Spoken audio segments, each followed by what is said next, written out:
Our last virgin comedian of the evening took this class on a dare. Can you believe it? She was playing Truth or Dare, and after she was dared to fuck some stranger and did that, then she got a dare to take the stand-up class, and she did that. So let's bring her to the stage after that wonderful introduction, Barbara Jo Revelle.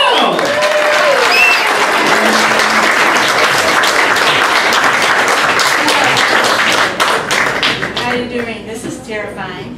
I can't see you at all. I saw a bear today, and I think this is more terrifying. I didn't really see a bear today in the woods, and I think this is more terrifying than that. So I got my little cheat sheet over here in case I totally panic and have my glasses, right? Okay. So I know that you're all wondering what. My dare was from my husband, and it was on my 69th birthday. I don't know what kind of birthday present I did.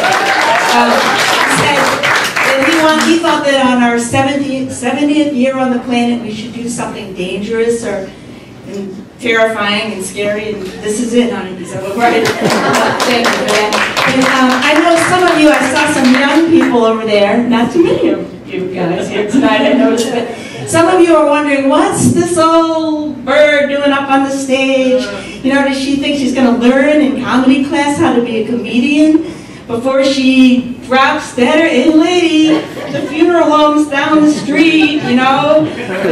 Maybe you took the wrong turn into the comedy club or something like that. So I know I look old, but I don't feel old. I still feel like it's 1964, and I was, this is the truth now, the New York State Fair stock car queen. Like I was waving, riding around in a pace car, and the blue sheath on, and I had this trophy I was going to give to the big old guy who won, and I remember that boy. That boy's name was Parnelli Jones. He had a hot, sexy body, all greasy and sweaty and everything. And I was going to give him the trophy. I did give him the trophy.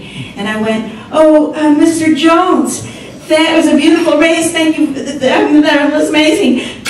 I gave him a little kiss, and he grabbed me and he said, honey, you can do better than that. And he stuck his tongue down my throat, and he gave me this big old wet kiss and everything. And I'm like, oh, and he whispered, and I think they could hear it over the loudspeaker. He whispered, I'd like to put my key in your ignition, baby. Because I used to be hot. But I know that I'm not hot. I know that's all over. I know that I'm not hot to any of you unless you're into MILF. Is that what they call it? Mothers I'd like to fuck, but in my case, it would be a GILF. A grandmother I'd like to fuck, right? Are there anybody into GILFs out there? Anybody think I'm a GILF, right? Yeah?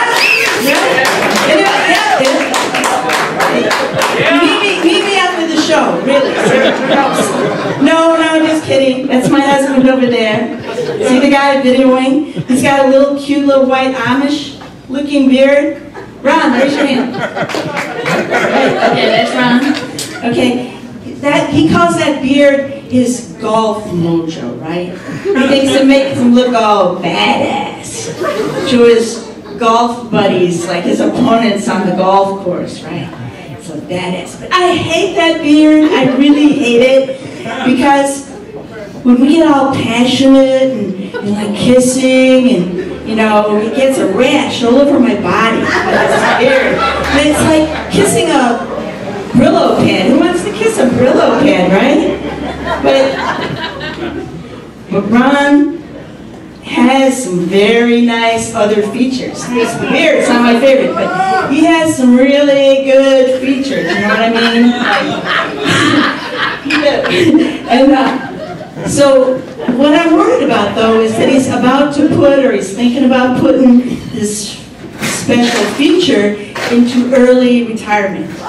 And you know what I mean? Like, you know, the rooster doesn't rise as early in the morning, the the remote control, getting a little low on batteries, something like that, right? So you get the picture, right? So I'm worried about that, but I know that you guys out there really actually don't even think that it's appropriate for, you might be, some of you don't even think old people get pension, right?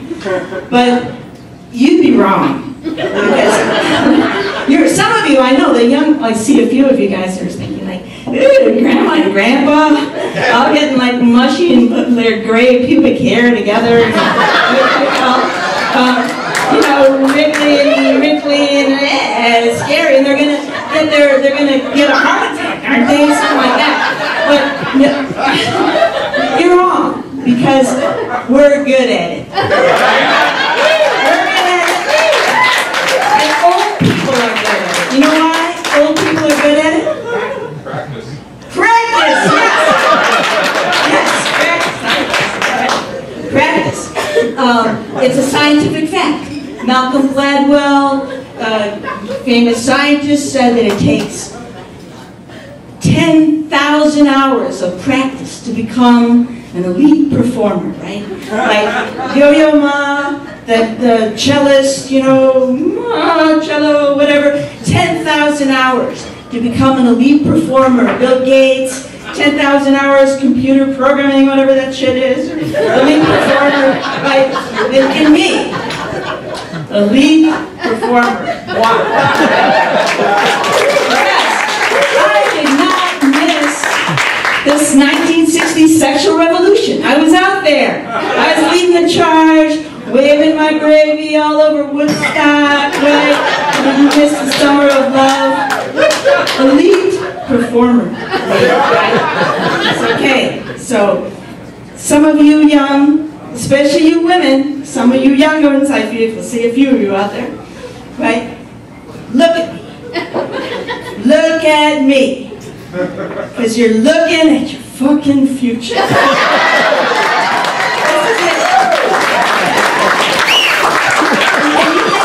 You think it gets easier? It doesn't get easier. It's like men, they suck when they're young and they still suck when they're old, right? Ron is a romantic guy. And I already told you he's got some very nice features. I explained that part, right?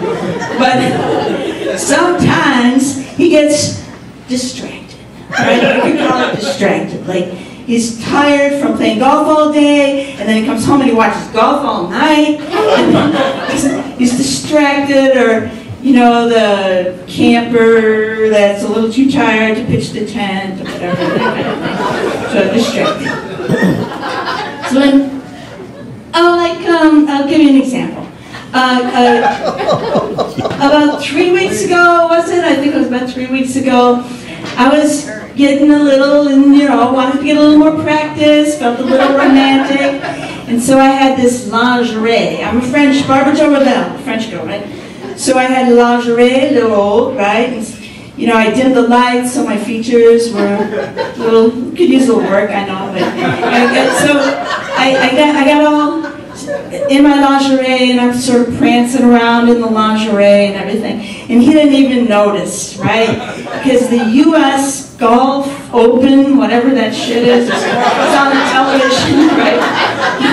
Sometimes I think I had to put the TV flat screen on the ceiling instead of the mirrors or something, right? The golf channel. Anyway, the golf channel's on and it's open, and you know, he's all on it like Donald Trump was on the Mexicans, or brave intellectuals, the Chinese, or in Tibet, that's the intellectual kind of version of it. Like he's all on it anyway, and he's talking to the television. He's going, whack it, whack it, whack it, get in the hole, get in the hole, get in the hole. And I'm thinking, I'm in my lingerie, right? I'm thinking, I got a hole you could go into, honey. I could like, you know, golf talk is pornographic, isn't it? Nice shaft on that club, or nice stroke, or sweet spot, or like I got a sweet spot, all right? I got one. Okay, here. You know, I could not get his attention. But anyway, so it was like, I'll wash your balls for you. Your putter, I could teach you how to grip the putter really tenderly or whatever. Nothing, didn't work at all. So then, that was annoying, and then just last night, I'm going to tell about the fight we had last night. Just last night, another annoying night fight. I'm getting in the mood. Again, I'm going to rock the Casbah with Ron, hopefully, or something. And, so I make this really nice romantic dinner, and I got candlelight. Before that, I had actually taken a shower, gotten all sweet, and, put a little lubricant in there because, some of the juices don't flow when you're as much like it, right? So, I got aphrodisiac chocolate martinis, right? It was going good. It was really going. It was all systems were going to be go, right? And then I'm in a hurry, and I kind of throw the dishes in the dishwasher, getting ready, and he comes out, and he looks at the dishwasher, and he's like, "What the fuck is this mess?" What I gotta tell you, I forgot to tell you about the backstory a little bit for this dishwasher fight, right? Ron was in the Coast Guard for 20 years. He was a helicopter rescue pilot in the Coast Guard. Like, sexy. Vin Diesel and The Rock and that shit, right? All testosterone, grizzly bears, I know, fighting on that. That's very good. But being in the military for 20 years will fuck you up. That's Commander Hoover over there, right? Commander Hoover is in charge of everything has to be all ship-shape, squared away, and all that shit, right? So he's looking at the dishwasher and he goes, "You put the dog bowls in with the people food? Oh my God. Don't you know the dogs go around and they were going after some armadillos today and that shit carries leprosy. Don't want to get leprosy. And you put my forks in sharp side up. You put my black diamond golf trophy hand engraved Arnold Palmer glasses in the, oh my God, and he totally freaks out. And I'm saying start saying I'm sorry, but then I think, fuck. This helicopter pilot is not going to get laid tonight by me. All nice, beautiful dinner and everything, and he's all sizing and color coding and all that, like the dishes and no, that is not happening. But then today, I rethought the whole thing, and I was reading a lot of Zen, and I was, I was kind of Om Namah Shivaya, channeling the Dalai Lama and everything, and I wrote Ron a poem, and I'm going to sing it to him tonight, right now, as a matter of fact. Dear Ron, my true love, I was truly a jerk. I was lazy, a scumbag, a real piece of work. I'm sorry, I loaded the fork sharp side up, and I'm sorry I dishwashed your valuable cup. Wait, I got the poem in here. I was going to take that out of my vagina, but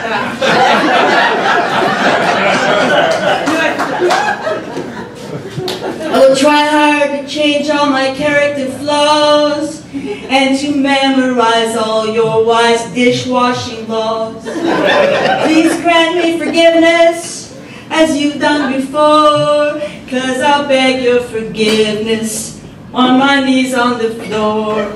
You flew big helicopters to save people's lives. You're a hero to victims, their children, their wives. You save people from ice flows, the frail, old, and sick. How the fuck did you turn into such a big prick? With all the men on the planet, it's still you that I pick. Did I tell you that you have a beautiful day? A magnificent day. So that was my poem. What do you think? I hope he's going to take me home for some nice make-up sex. I hope you all have a good night.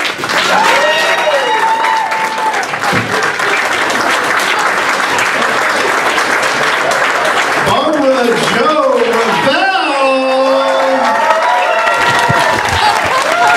Now that's a joke right there, right? You put the visual of old people fucking in this brain. And when I go home tonight, I'm gonna go to sleep. Alright, so I want to thank all the students once again. We will celebrate them later. We want to keep the show going, but let's give it up a little quick round of applause.